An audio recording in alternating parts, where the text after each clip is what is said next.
খাদ্যে ভেজাল রোধ, মেয়াদ উত্তীর্ণ ও পচা বাসি খাদ্য সরবরাহ বন্ধে আইন আরও কঠোর করে দৃষ্টান্তমূলক শাস্তি নিশ্চিত করা দরকার বলে মনে করেন কনজিউমার অ্যাসোসিয়েশন অব বাংলাদেশ ক্যাবের সভাপতি। পুষ্টিবিজ্ঞানীরা বলছেন, ভেজাল ও মেয়াদ উত্তীর্ণ খাবার গ্রহণে হতে পারে ক্যান্সার সহ নানা জটিল রোগ। খান মোহাম্মদ রুমেলের রিপোর্ট। সোমবার রাজধানীর 3টি হিমাগারে অভিযান চালিয়ে বিপুল পরিমাণ মেয়াদ উত্তীর্ণ ও ভেজাল খাবারের সন্ধান পায় র্যাবের ভ্রাম্যমাণ আদালত। এর মধ্যে আছে বিদেশ থেকে আমদানি করা মাছ, মাংস, ফল সহ নানা খাদ্য সামগ্রী। বিভিন্ন সুপার শপে সরবরাহের জন্যই মজুত করা ছিল এসব। শুধু এসবই নয়, বিভিন্ন সময় পচাবাসি খাবার বিক্রির প্রমাণ পাওয়া যায় অনেক নামি দামি রেস্টুরেন্টেও। এমনকি নিজেদের ভেজাল মুক্ত প্রমাণ করতে নিরাপদ খাদ্য অধিদপ্তরের স্টিকার নকল করার অভিযোগ আছে কারো কারো বিরুদ্ধে।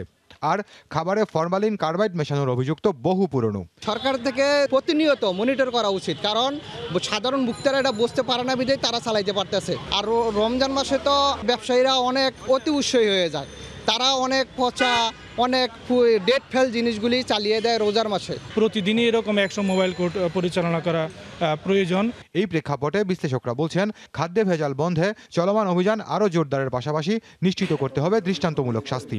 এরা অনেকটা রাঘববাদ, এদের অর্থবিত্তের যে অভাব আছে তাও নয়, কিন্তু এদের লোভের কোনো সীমা নাই। যে রকমের অভিযান চালানো হচ্ছে তা পর্যাপ্ত নয়, এটা আরও জোরদার করা দরকার এবং শাস্তির পরিমাণও আরও বাড়ানো দরকার।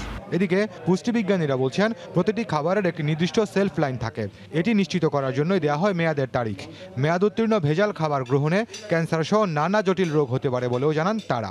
ডিপ ফ্রিজে ঢুকাই দিয়ে আমি যদি মনে করি যে এটা আমি দীর্ঘদিন খেতে পারবো, এটা কিন্তু ঠিক না। কারণ প্রত্যেকটা খাবারের বেলায় ফুড সায়েন্সে বলা আছে তার শেলফ লাইফ কত। যদি এই কার্বাইড মেশানো ফল খাওয়া হয় তাহলে কিডনি সহ লিভার ডিজিজ অনেক রকম রোগ হতে পারে। আর শিশুরা যদি এই কেমিক্যালস মেশানো ফলগুলা খায় তাহলে ওরা সবচেয়ে বেশি ঝুঁকির মুখে পড়ে। সেই সাথে রয়েছে আমাদের গর্ভবতী মায়েরা, তাদের মৃত শিশুর জন্ম সহ মিসক্যারেজ অনেক রকম সমস্যা দেখা দেয়। অনাকাঙ্ক্ষিত পরিস্থিতি এড়াতে বেশি করে দেশি ফলমূল ও শাকসবজি খাওয়া উচিত বলে পরামর্শ পুষ্টিবিজ্ঞানীদের। তবে আমরা যদি দেশীয় ফল কিনি। খান মোহাম্মদ রুমেল, সময় সংবাদ, ঢাকা।